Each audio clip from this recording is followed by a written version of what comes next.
Good morning and welcome to yet another very special episode of Beyond the Deal. What's up? Today we are at Aguila Aguila Golf Course in South Laveen. Laveen. Yeah, South I don't Phoenix. even know where we are, but it's beautiful. They just opened yesterday. They have a championship course here. The greens look absolutely stunning right now. We'll show you in just a second. But let's get into the episode today. We have a very special episode for you. We're going to talk about leadership. I think, oftentimes we get into the weeds here, we talk about deals, but today we're going to talk about something a little more abstract, how to be a good leader, how to effectively set yourself apart in this space, in this industry, and achieve success. So let's get into it.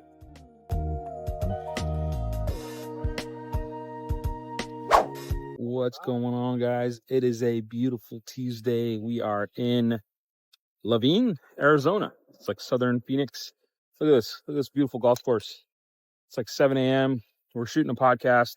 Going to be done here in a couple hours. So we got a little exercise. We're walking today and shooting some questions, getting a little bit of our golf game work done. But yeah, having a good time. Very blessed. So, Mike, question number one before we tee off here. What is the biggest lie about leadership that you think is prevalent today in these sort of spaces? Yeah, so I don't know if it's a lie or maybe it's a myth, right? We as leaders or anyone may think that as the boss, you need to know it all, right? And that's absolutely not true. You need to hire people actually that are specialists and better than you in certain spaces. Otherwise, you could do it all, right? So if it's accounting or whatever your weaknesses are, find people that are great in those spaces, bring them in and let them be the experts. And you'll find that if you can empower those people and give them that ability to run their department, they're gonna be here longer. They're gonna outperform you and do your job or do that scope of the project much better than you ever could. Yeah, I think that's exactly right. A lot of people think I need to be the best at this. I need to be super good at everything. But that's really not what you want actually as a leader. You want to find people who are much, much better than you at one specific thing. For example, I don't know crap about marketing. I mean, I do, but I don't want to know crap about marketing. I want to pay somebody who's better than me at marketing to go do my marketing so that I can focus on being really good at sales. All right, we're on hole number one. Michael's about to hit it. Mine is pretty. It's right on the green. It's only 100 yards, but those are always the tough ones.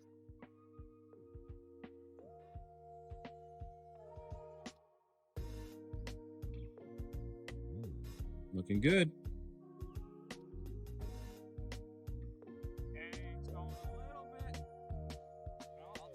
Not bad. All right.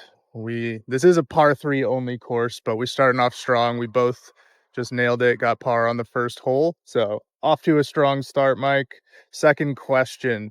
About leadership, how do you keep people accountable without also just giving them total freedom? You want to let them make mistakes, but you also want to make sure that they follow through and do everything they say they're going to do. So what is your approach to that? Yeah, so this brings me back to my corporate days in leadership. I spent almost 20 years in the space, with half of it in leadership, and it's definitely something that takes a lot of time. Again, as most leaders, they're typically type A personality. You want to control, you want to have your hands around it all. But as we kind of talked about in the last question, giving people that autonomy and giving them boundaries, I would say metrics, boundaries, and timelines. Those are probably the three best ways to capture that person's ability to go do what they need to do, but come back, check in with you if they make a mistake. Make sure you give them the permission to make mistakes. It's okay. We want some of the best innovations have come out with people just doing it and trying things, right? So we want to try and fail. Obviously, we want to make sure there's no large financial risks or anything like that, but giving people a timeline, hey, when can you check back with me? Some deadlines, some metrics to work through. Those are probably the best ways to give people that autonomy that you're talking about, but also guidelines so you have somewhat control and have them give you constant feedback is another way too. Hey, can we check in every week to just see how things are going, and then we can course correct or guide from there? Yeah, I think that this is probably a good opportunity to expand on this a little bit. It's like you can't get good at anything without being willing to suck a little first. So expecting perfectionism, expecting your employees or the people who work underneath you to be absolutely perfect the first time is never going to give you the result you look for.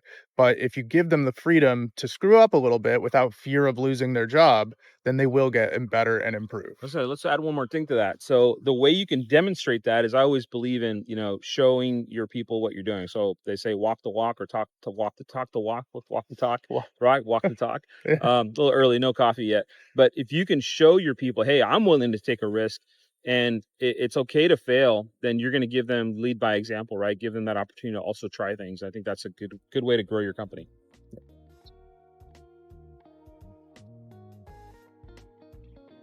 I hit that little fin, but we're going to be okay. I think it's going to roll onto the far side of the green. See what I'm doing?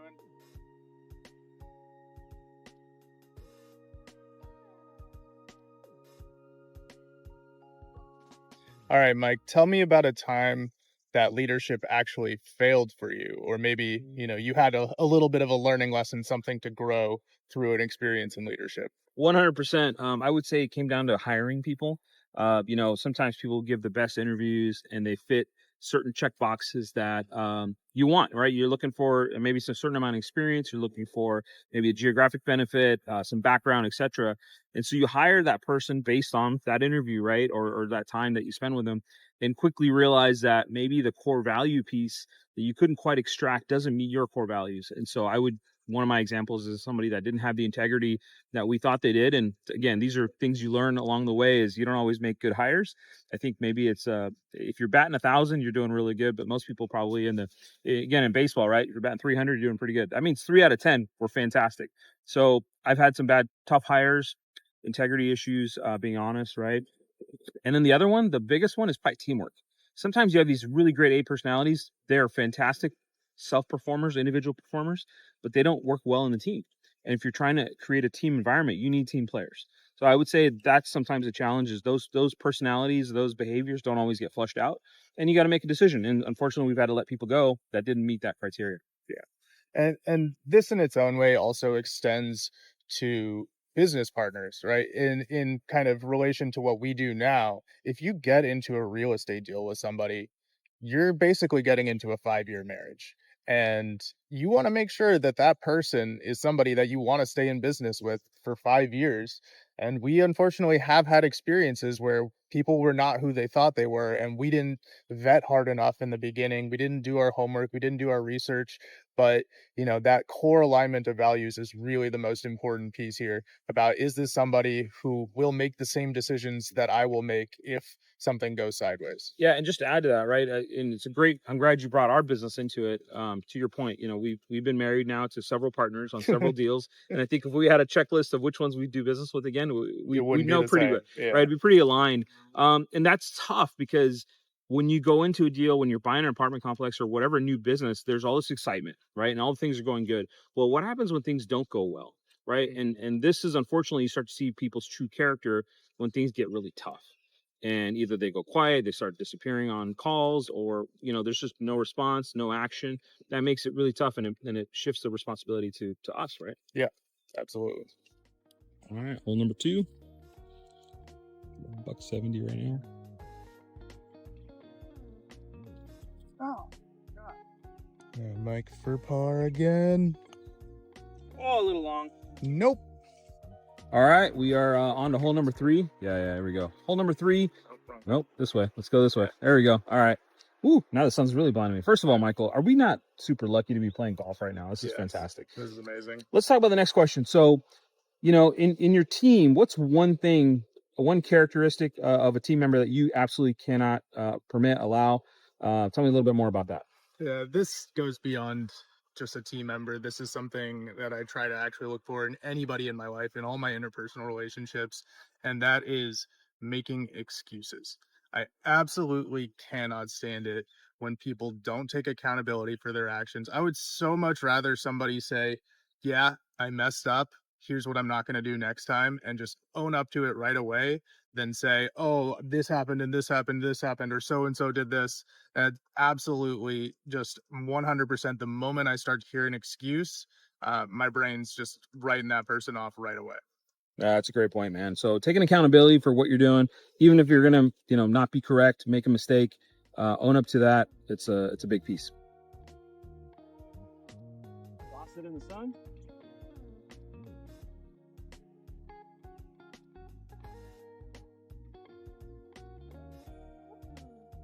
Okay, good distance, just a little left. All right, Mike.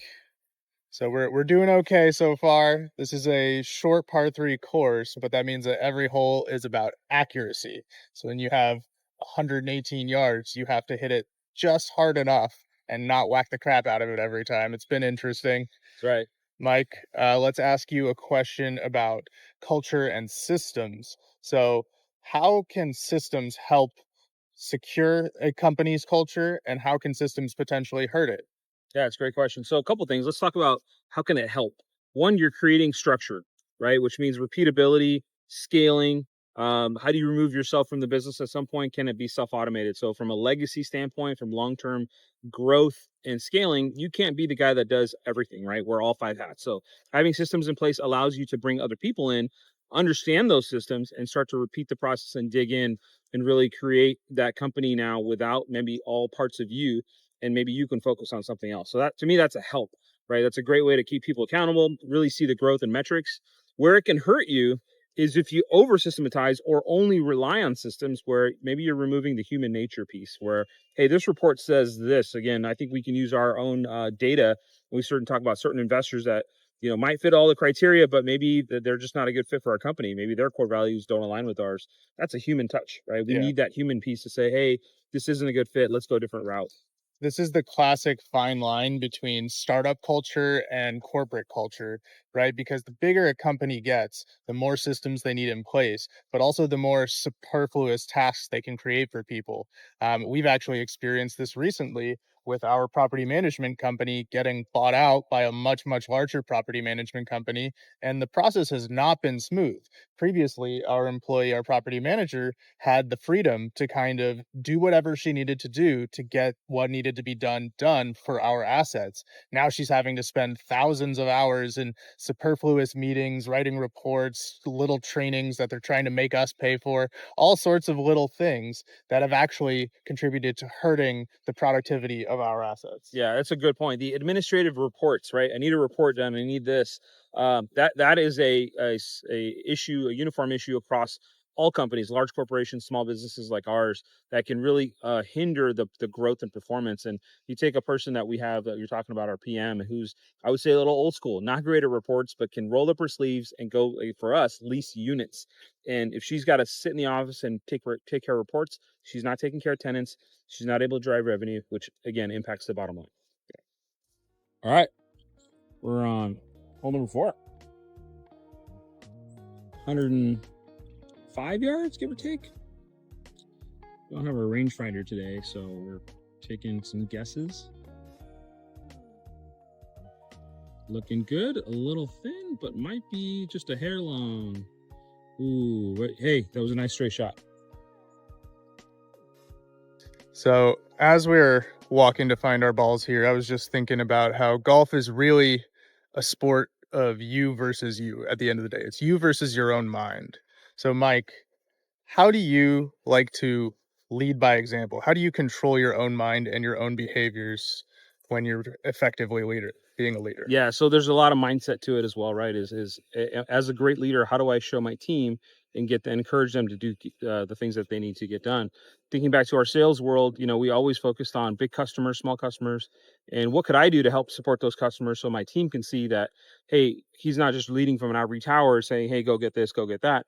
They're showing different sales techniques, how to close, large C-suite, as we say, CEO, CFO, those high level decision makers, and identifying those folks. So leading by example would be finding out who they were, even just doing the research to find out who they are, making an appointment, trying to bring value to those folks, identifying needs of those decision makers.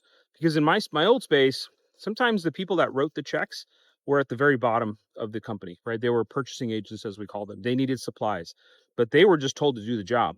The real decision maker is way up the chain, maybe 4 or 5 people up the chain. And so creating value to them is a much different perspective because they're looking at bottom line value, where down here might be just price conscious, right? So there's value and price, right? And we know even in our space that there's a difference, right? Yeah, I'm willing to pay a little bit more if I get a little better value, absolutely. right? But someone just watching the bottom line may not care about that. Yeah.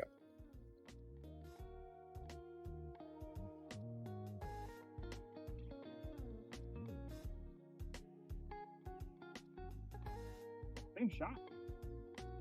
That's better.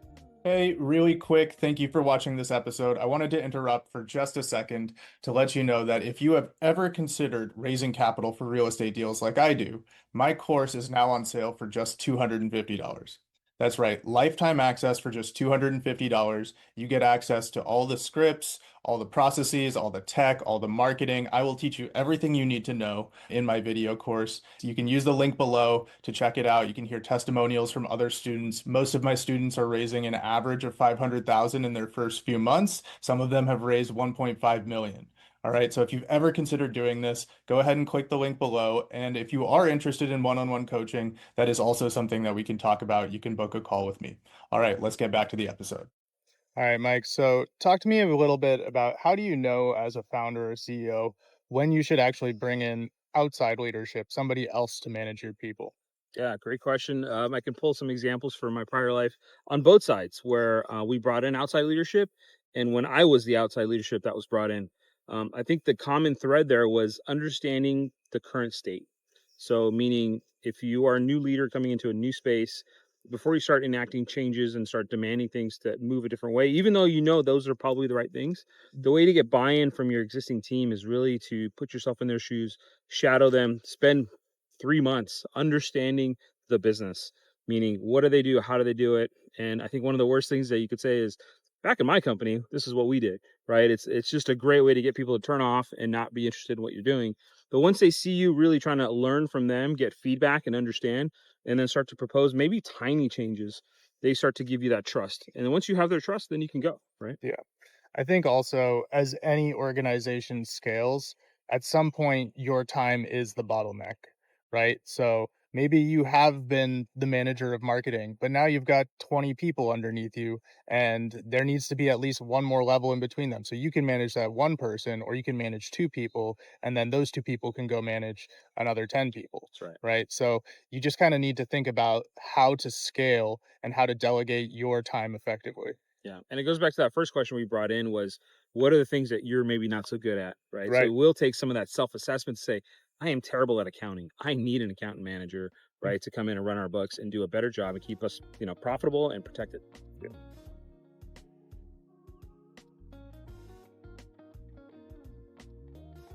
All right. Oh, face is open.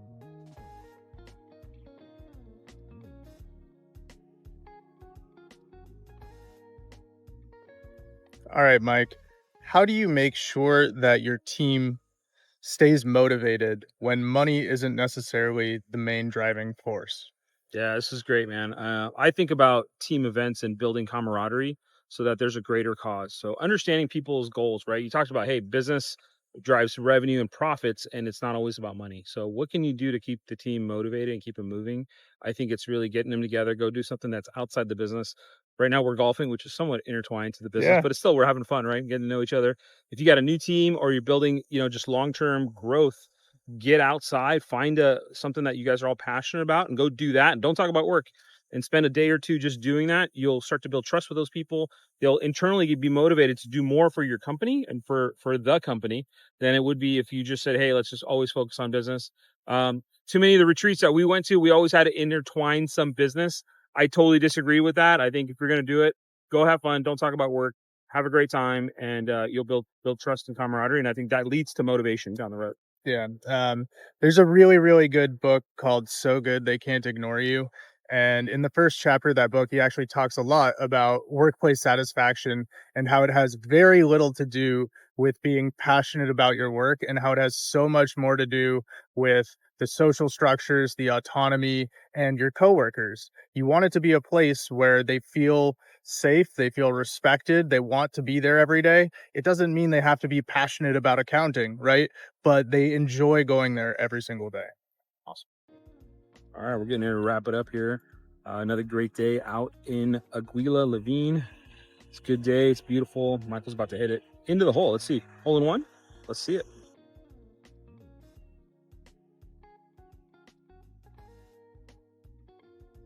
Nice, easy swing. Right on there, right on the fringe, on the green, baby. Yeah. Okay, I got a 30-foot putt for birdie right now. Let's see what happens. Pretty straight. Okay, Michael's got a birdie putt.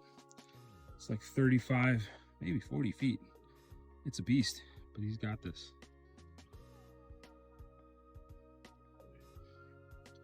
He's got a good line.